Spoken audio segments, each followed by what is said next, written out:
एक छोटे से शांत कस्बे में जोया नाम की एक दयालु और जिज्ञासु लड़की रहती थी, जिसे पशु चिकित्सक यानी वेट बनने का सपना था।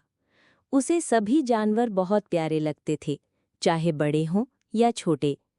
वो सुबह पक्षियों को दाना डालती, दोपहर को आवारा बिल्लियों के साथ खेलती और रात को जानवरों की सेहत की किताबें पढ़ती थी। एक दिन स्कूल जाते समय जोया ने एक पिल्ले को एक बेंच के नीचे कांपते और छींकते हुए पाया।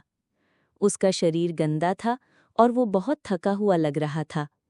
कुछ बच्चे वहां से हंसते हुए निकल गए, लेकिन जोया उसके पास बैठ गई और धीरे से बोली, चिंता मत करो छोटे दोस्त, मैं तुम्हें ठीक कर दूंगी। वो उसे धीरे से उठाकर अपने स्कूल बैग में रखकर घर ले आई। उसकी माँ आश्चर्यचकित तो हुई, लेकिन गर्व भी महसूस हुआ।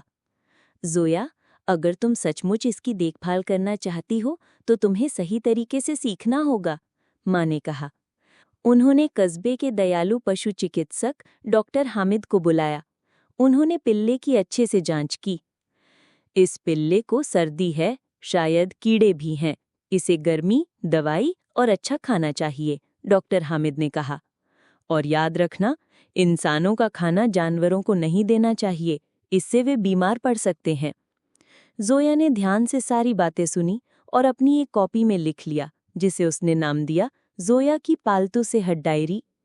अगले कुछ हफ्तों तक उसने समय पर दवाई दी, गुनगुने कपड़े से साफ किया और उसे सही डॉग फूड खिलाया।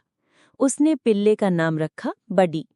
धीरे धीरे बडी ने पूंछ हिलाना शुरू कर दिया, मस्ती में भौंकने लगा और खुशी से दौड़ने लगा। वो जोया का सबसे अच्छा दोस्त बन गया। जोया ने स्कूल में एनिमल फ्रेंड्स नाम से एक छोटा क्लब शुरू किया, जहां बच्चे ये सीखते थे कि पालतू जानवरों की देखभाल कैसे करें, उनकी भावनाओं को कैसे समझें और कब उन्हें डॉक्टर के पास ले जाना चाहिए। जोया ने अपने दोस्तों से कहा, जानवर बोल नहीं सकते, लेकिन उनका शरीर सब कुछ कहता है। हमें बस ध्यान से देखना, सुनना और प्यार करना होता है।